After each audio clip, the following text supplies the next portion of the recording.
All good things take time, and the Lions defense has taken a lot of time, but these rookies are showing serious promise. Let's Talk Lions. Welcome back to an all-new episode here at Let's Talk Lions. My name's Jay. Thank you for subscribing to the channel if you're a Lions fan. For all your Lions thoughts, news, and the like.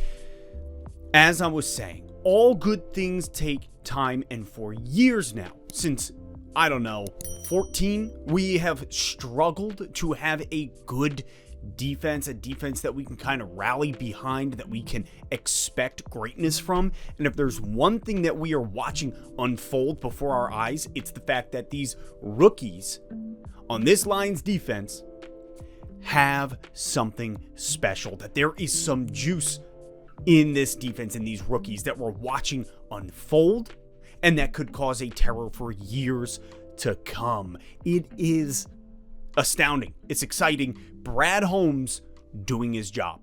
Brad Holmes doing a heck of a job as a scout, drafting these young guys. Young guys that are getting passed up due to their size and arm length, i.e. Rodriguez. So let's get into it. Again, I am specifically talking about the rookies today. This isn't even considering Jerry Jacobs. This isn't considering McNeil or Barnes and some of his development, or Okudah, who we have watched step into of his own. So let's just look at these rookies. I'm specifically looking at Hutchinson, Rodriguez, Kirby Joseph, and James Houston. The Lions defense started out incredibly slow. It took a lot of time.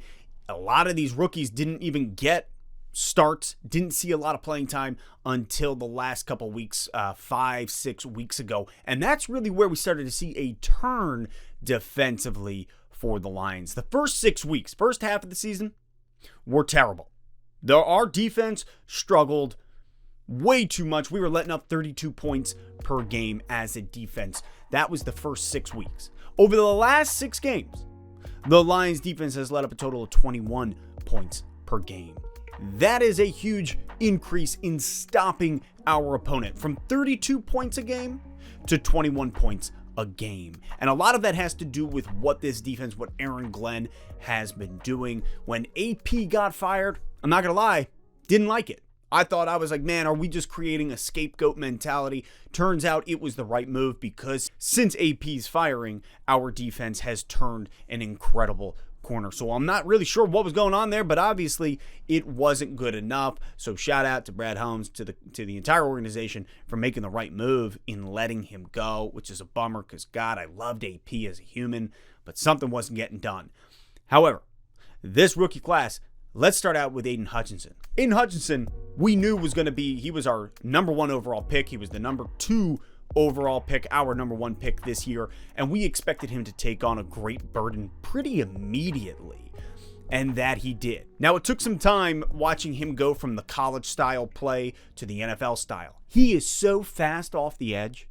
Hutch is so fast off the edge, and one of the biggest problems is the offensive tackles just push him out, because he's coming in so fast that they push him out. He gets all the way around. QB steps up in the pocket, has enough time to deliver the ball in the route. But over the course of time, what Aaron Glenn has done, what our coaching staff has done, is allowed him, rather than being down in the dirt, to kind of stand up, to be in a more upright position. And in that, diagnosing the play, dropping back in coverage, or splitting in.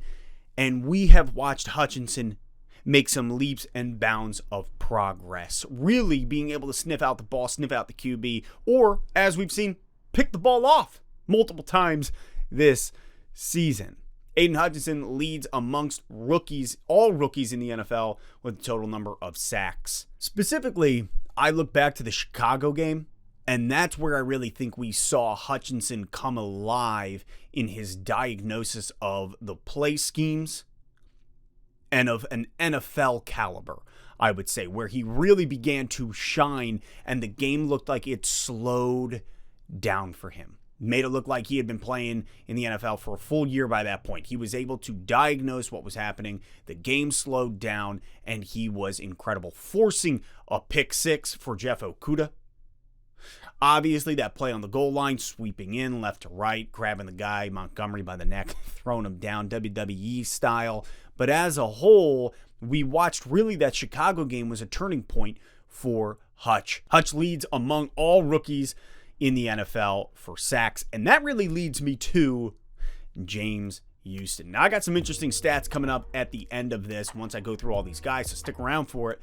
But James Houston is a guy that hadn't played until Thanksgiving. Here was a guy who came in that when he was picked, I was like, this is an interesting one. And it was nice to see us beefing up our defensive line, our defense as a whole, him coming in as a potential linebacker. But James Houston didn't get his first start, didn't get to play until against the Bills. And in 3 plays, our guy had 2 sacks and 1 fumble recovery. He made a name for himself immediately, causing immediate impact on this Lions defense. Then you see him last week against Jacksonville when he does that little high step kick, cuts in and under the OT, and sacks Trevor Lawrence, sweeping the leg, Johnny. It was incredible.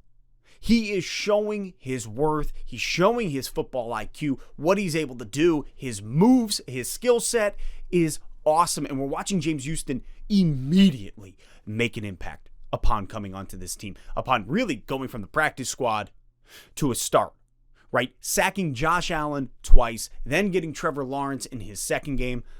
James Houston already making these big steps. Then there's Malcolm Rodriguez, a guy that, as I said, was passed over due to his size, due to his arm length. Now, granted, Hard Knocks kind of gave us a look at him where really gave us his personality, somebody that we were like, oh, this guy's very lovable. But to me, forget about the Hard Knocks experience. When you see a guy who is able to sniff out the ball, to find the ball, go to the ball, make the play, who can wrap up, make tackles, I mean, what's there not to love about Rodrigo? Linebacking position here in Detroit has been a sore subject for quite some time. Haven't had a great linebacker come through here in, I don't know, years. Eons, you could say. So watching Rodrigo really be able to diagnose what's happening defensively and then stop the gap, yeah, it's taken time. It's taken weeks for him to really be able to get his footing. But hey, man, that's what your rookie year is a lot of times, especially for 4th, 5th, 6th, 7th round draft picks. Lastly, you got Kirby Joseph, a guy that we were promised was a ball hawk, and he is exactly that. He is a ball hawk. We saw him, it was really the Green Bay game when we watched Kirby Joseph have kind of that coming out type of party where he had 3 passes defended against Aaron Rodgers. As a total this year, he has 5 passes defended against, 3 picks, and 2 forced fumbles. I mean, that's a safety who came in after Tracy Walker, a guy that we paid, said, you're the guy, has a season-ending injury, has the ACL tear. Kirby Joseph has to step up in that safety position as a rookie, and he does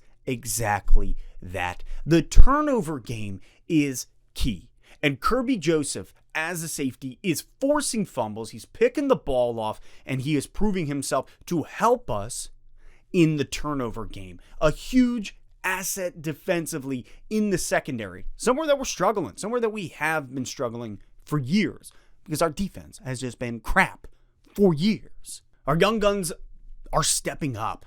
That's really it. They are stepping up, and they are stepping up to the plate in a point of the season in which, hey, it's December football, and we're playing our best football now. Even Campbell said that, man.